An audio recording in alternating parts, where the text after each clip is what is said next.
everybody. Welcome to the post show. As promised, that was an amazing conference, but we're not wasting any time. We're jumping right into it. We're going to show live exclusive gameplay of The Division 2. Yeah.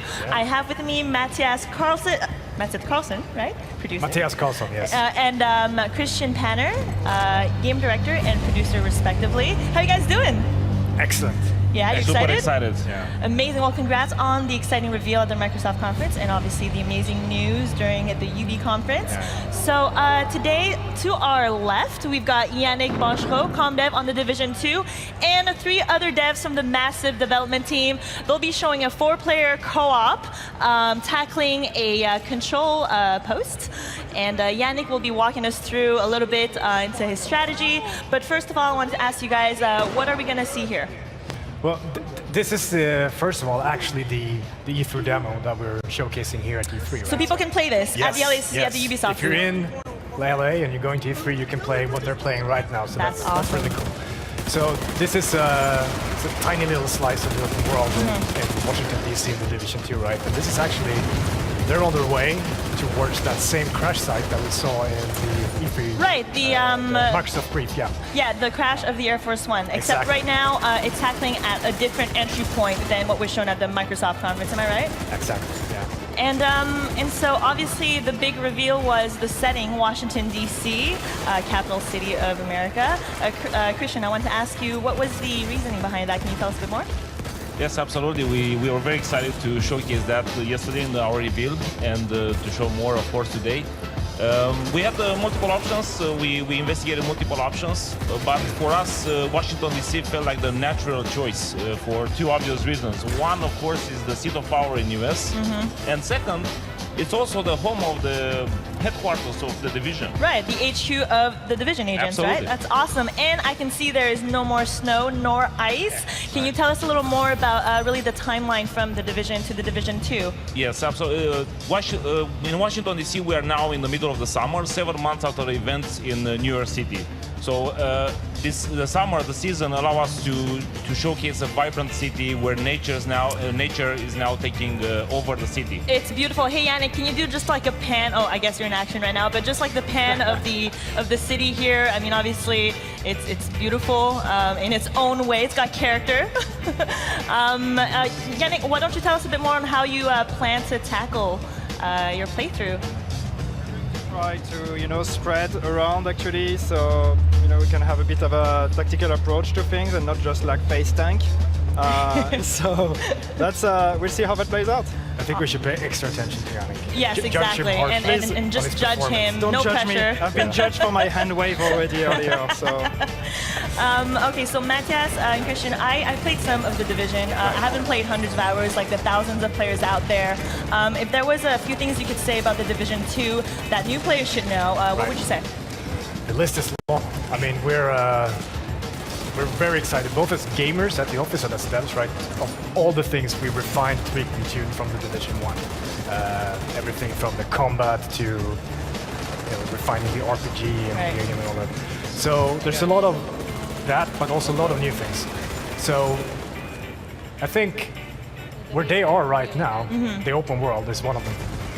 It's first of all 20% bigger than the first game, New York, and it's very, very faithfully recreated, almost one-to-one with the actual DC, right? That's amazing. And sorry to cut you off, but Christian, you mentioned, so you guys chose watching the DC. I'm curious, did the team take any trips there to kind of really get an authentic recreation of Washington, DC? Absolutely. We had multiple trips after we chose this setting, and we met with different architects from the city, with urban explorers, with artists from local artists that's awesome. To make sure that everything it's looking beautiful in the game. So people living in Washington, DC can kind of walk around and try to find their homes? Absolutely.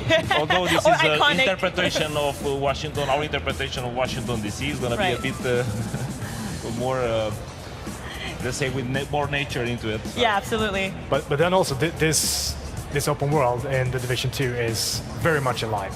We put a lot of love, sweat, and effort into creating this living world system where not just the enemy factions of the world spread out in different areas, right? But also the civilians that you're fighting to help and protect.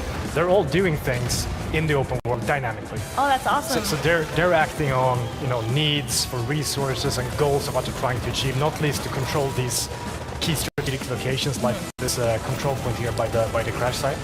This creates a lot of movement and activity, and ultimately things for you to do as a player and surprise. Right. Because you don't know what's going to happen around the next corner. Right? Absolutely, a lot of gameplay opportunities for the player to kind of pick and choose exactly what it is that they want to do. And so right now they have reached the control point. I take it. How you doing there, Yannick? That's fine. We are gonna, we push into it, and we are pushing our way through. So far it's fine, but we have the tank coming now, so... Oh, well, good luck with that. Matthias, so what faction are they playing against right now? They're playing against a faction called the True Sons. Nasty people. Nasty people that they should get rid of. Yeah. And so I know another big reveal, big new feature that was mentioned during the Ubisoft conference are the specializations.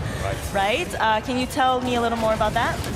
Specializations is really adds a new extra layer and dimension to endgame, where you've been going on this incredible journey through the game, through the leveling game, the campaign. You've been growing in both power and capability. Right. You've been getting new skills, mods for those skills, weapons and gear, etc. When you get to endgame, you're presented with a choice of how do you really truly want to specialize now. Right. The first choice is the signature weapons that we saw in the conference, right? Right, and I think it's important to note, I think that these specializations, they're not like roles that a player kind of sticks to. They can kind of choose to grow which skill tree, am I right? Absolutely. Each one of them is a progression track in itself. It's not just a signature weapon, and this signature weapon, is important to note, it sits on top of the rest of your toolbox. You're not changing something else, you're gaining more things. Right. And then, very much along the lines of the design philosophy that we have, you're growing capability. So you can progress one specialization all the way, then the next one, and the next one. And then you become the ultimate player. Exactly, you get full flexibility to and you're gonna need to become that, because we also announced today that for the first time in a Division game we have raids. Oh yeah, that's right. Absolutely incredible challenges. That's an 8-player co-op, is that absolutely. It's up to 8-player co-op, and you need to be prepared for that. It's gonna be very hard to tackle that challenge. That is very cool. Yannick, how are we doing here? Like that. Like just that? blowing stuff up with my grenade launcher. Have you been downed yet? So Yannick, you're playing the demolition specialization, am I right? Yes. Can you show us what's signature weapon you've got equipped there? Yeah, I got that nice grenade launcher here. And so I get to make a lot of very nice explosions. You get to blow shit up? Yeah, like that. And our other developers here, I believe, are playing Survivalist and Sharpshooter, am I right? That's correct. I don't know if we can get the player, the audience, to see the skill set of the other specialists. I believe that's the Sharpshooter, am I right? That's correct, yeah.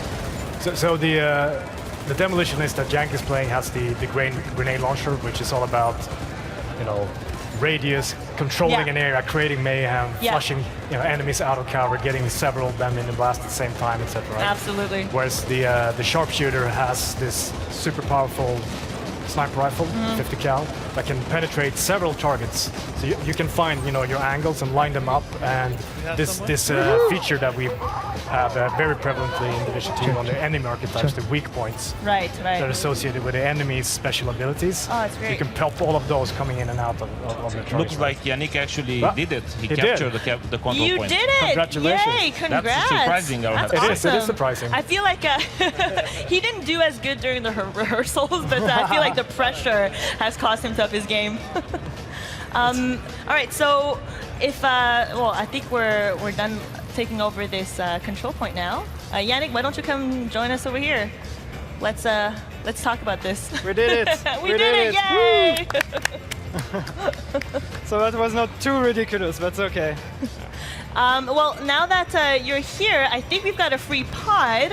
Well, is there like another player that can that you think can fill? Yeah, I think you guys want to keep playing, right? You want to play more of it, yes. I see the nod. All right, So yeah, we happen to have a Think Panda just here, who I think would be a great fit Come to, on over, Think to play Panda. the division. Hey, hello. what's up? How are you doing? I'm okay. I'm great. How was the Very conference excited. from inside? It was amazing. Yeah. Did you like what you saw with the division? Oh my god. There's so much to look forward to. Are you excited to play the Great. Division 2? Yes, so excited. I cannot wait. It's gonna be the first time you play it. So. Yes. I hope I do well. I have see how faith it in you. goes. I have Thank faith. you. Thank All right, you. so let's jump right in then. Yeah. Yeah. Let's do Get it. to the Make us pod proud. and show us Right. what you got. Thank you.